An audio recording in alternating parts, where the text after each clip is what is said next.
आज की इस वीडियो में हम समझने जा रहे हैं किरचॉफ्स करंट लॉ क्या होता है, यह कैसे काम करता है इलेक्ट्रिकल सिस्टम में। किरचॉफ्स करंट लॉ को शॉर्ट में हम केसीएल बोलते हैं और केसीएल जो है वो किरचॉफ्स का फर्स्ट नियम है, पहला नियम है। किरचॉफ्स के दो नियम हैं, फर्स्ट लॉ और सेकंड लॉ। फर्स्ट जो है वो केसीएल है और सेकंड केवीएल है, किरचॉफ्स वोल्टेज लॉ, जिसको हम नेक्स्ट वीडियो में समझेंगे। पहले इस वीडियो में समझने जा रहे हैं कि केसीएल क्या होता है इलेक्ट्रिकल सिस्टम के अंदर और कैसे काम करता है। ठीक है, तो पहले हम इसकी देख लेते हैं डेफिनेशंस या इसकी थ्योरी क्या है केसीएल की। इसके बाद इस सर्किट में इसको इस डायग्राम थ्रू समझने का प्रयास करेंगे केसीएल को। तो चलिए स्टार्ट करते हैं कि सबसे पहले हम देख लेते हैं इसकी थ्योरी। ठीक है, ये केसीएल के लिए मैंने यहाँ थ्योरी कुछ लिखी है, ये इसका डायग्राम है केसीएल का। तो केसीएल की थ्योरी क्या, डेफिनेशंस क्या कहती है कि इन एनी इलेक्ट्रिकल नेटवर्क और electric circuit the algebraic sum of the current in all the conductor meeting at any point is zero. ठीक है ना, किसी भी इलेक्ट्रिकल नेटवर्क या सर्किट में जितनी भी करंट्स फ्लो होती हैं उन करंट्स का क्या अलजेब्रिक सम वो होता है, वो क्या होता है, इक्वल टू जीरो होता है। कहने का मतलब summation of I equal to zero होता है, ये बोलता है कौन, केसीएल। ठीक है, in other words whenever two or more conductors meet at a point, the sum of the current flowing toward the junctions point is equal to sum of the current flowing away from the points। ठीक है ना, तो ये finally इसको हम इस तरीके से बोल सकते हैं कि, और सेकंड डिवीजन से बोल सकते हैं। कहने का मतलब किसी सर्किट में इलेक्ट्रिक नेटवर्क में जिस जंक्शन पर, पॉइंट पर या नोड पर, ठीक है, जैसे यहाँ पे मेरा ये पॉइंट नोड है वो है मैंने इसको ओ नाम दिया है, इसको हम बोलते हैं नोड, पॉइंट या जंक्शन। कहाँ पे बोलते हैं, जब इलेक्ट्रिकल नेटवर्क की बात करते हैं, इलेक्ट्रिकल सर्किट की में बात करते हैं तब इसको हम नोड बोलते हैं, ओ जिसको मैंने नाम दिया है। तो केसीएल बोलता है कि किसी पॉइंट पर इलेक्ट्रिकल नेटवर्क में या सर्किट में क्या किसी भी पॉइंट पर जितनी भी करंट्स हैं, इनकमिंग करंट और आउटगोइंग करंट का समेशन क्या होता है, summation I equal to zero होता है। ये तो इसकी पहली डेफिनेशन है। ठीक है, सारी करंटों का योग क्या होता है, इक्वल टू जीरो। दूसरी वर्ड में इसको कहें तो किसी इलेक्ट्रिक नेटवर्क, सर्किट, पाथ या मैश सर्किट, किसी में भी किसी भी नोड पर आने वाली करंट, इलेक्ट्रिक करंट्स का समेशन इक्वल टू होता है जाने वाली करंट्स का। कहने का मतलब जितनी भी उस पॉइंट पर करंट्स आती हैं उनका सम और जाने वाली उस पॉइंट से निकलने वाली करंट्स का सम इक्वल होता है।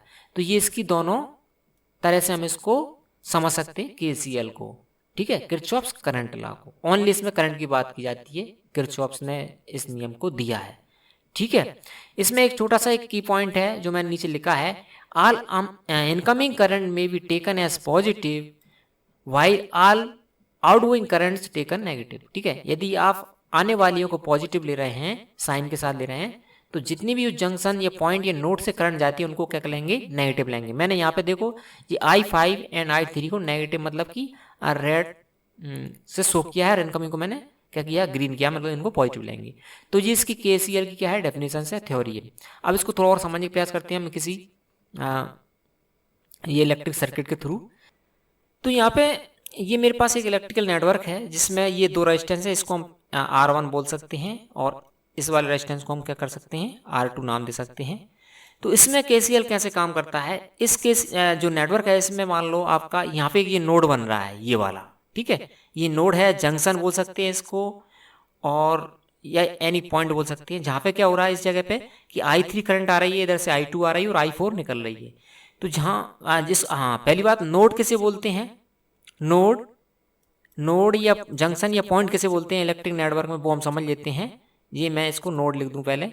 नोड मतलब कि जिस पॉइंट पर जंक्शन पर किसी इलेक्ट्रिक नेटवर्क में दो या दो से अधिक करंट्स आती हों या जाती हों, दो या दो से अधिक करंट्स आती हों, जाती हों या मिलती हों, उस पॉइंट को बोलते हैं क्या? नोड। ठीक है, तो ये नोड हो गया।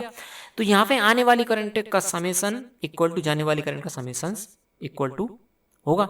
ठीक है, अब इसको हम क्या करें, यदि मैथमेटिकल लिखें इक्वेशन के फॉर्म में, तो इसके थ्रू मैंने ये इक्वेशंस बनाई है। इसमें हम देखें आने वाली करंट कौन कौन सी है। मैंने जो बनाया ये डायग्राम, इसमें I1 है आने वाली, I2 है इस नोड पे आने वाली, और I4 है। तो I1 प्लस लिया, I2 प्लस लिया, I4 प्लस लिया, और जाने वाली क्या है? I4 I5। तो I4 सॉरी I3 I5, इनका समेसन क्या हो गया? 0 लिख दिया। तो क्या होता है? Summation I equal to 0। ये पहली हमारी जो डेफिनेशन थी, थ्योरी थी, उसकी क्लियर हो जाती है। सेकंड हम इसको बोल सकते हैं क्या? आने वाली का समेसन इक्वल टू जाने वाली का समेसन। तो I1 I2 I3 एक प्लस करके इक्वल टू I4 I5। ठीक है, ये तो इस किसके थ्रू हुई? इस डायग्राम थ्रू हमारी इक्वेशन हो गई। यदि इस पॉइंट हमारा जो इलेक्ट्रिक नेटवर्क इसमें बात करें, तो यहाँ पे क्या I1 हमारी आ रही है, I1 और क्या आ रही है? प्लस I2 ये I2 और I4 जा रही है। तो क्या हुई? इक्वल टू I4 हमारा हो जाएगा। तो ये कहाँ पे यूज होता है? ये इक्वेशंस कैसे होती है? जब हम इलेक्ट्रिक नेटवर्क में या इलेक्ट्रिकल सिस्टम में जब हमारी मैथ्स की इक्वेशंस रहती हैं या सर्किट्स सॉल्व करते हैं हम, जहाँ पे करंट और वोल्टेज फाइंड आउट करना पड़ता है, तो वहाँ पे हम जब KCL KVL लगाते हैं, उसकी मदद से हम करंट की वैल्यू निकालते हैं, तब हम इसको KCL KVL लगाते हैं और करंट की वैल्यू निकाल लेते हैं। ठीक है, तो ये KCL है, जिसके हमने समझा कि इसमें कुछ भी नहीं है KCL KVL में। KCL मतलब किरचॉफ करंट लॉ, और सिंपल आपको बताना है कि आने वाली करंट बराबर जाने वाली करंट का योग इक्वल टू, या किसी भी पॉइंट नोड या जंक्शन पर क्या? Summation I equal to 0। ठीक है, तो हमको ये बस इतनी चीज़ याद रखना है। तो ये KCL था। उम्मीद करता हूँ आपको KCL समझ में आया होगा। अब नेक्स्ट वीडियो हम समझेंगे KVL। तो इस वीडियो में इतना ही। यदि ये वीडियो समझ में आए, अच्छी लगे, आपको बताई गई वीडियो में जानकारी KCL समझ में आए, तो वीडियो को लाइक और शेयर करें, और अन्य वीडियो अपडेट्स की जानकारी के लिए आप हमारे अशोक ट्यूटर यूट्यूब चैनल को आप सब्सक्राइब कर सकते हैं। तो मिलते हैं अगली वीडियो में, तब तक के लिए नमस्कार दोस्तों।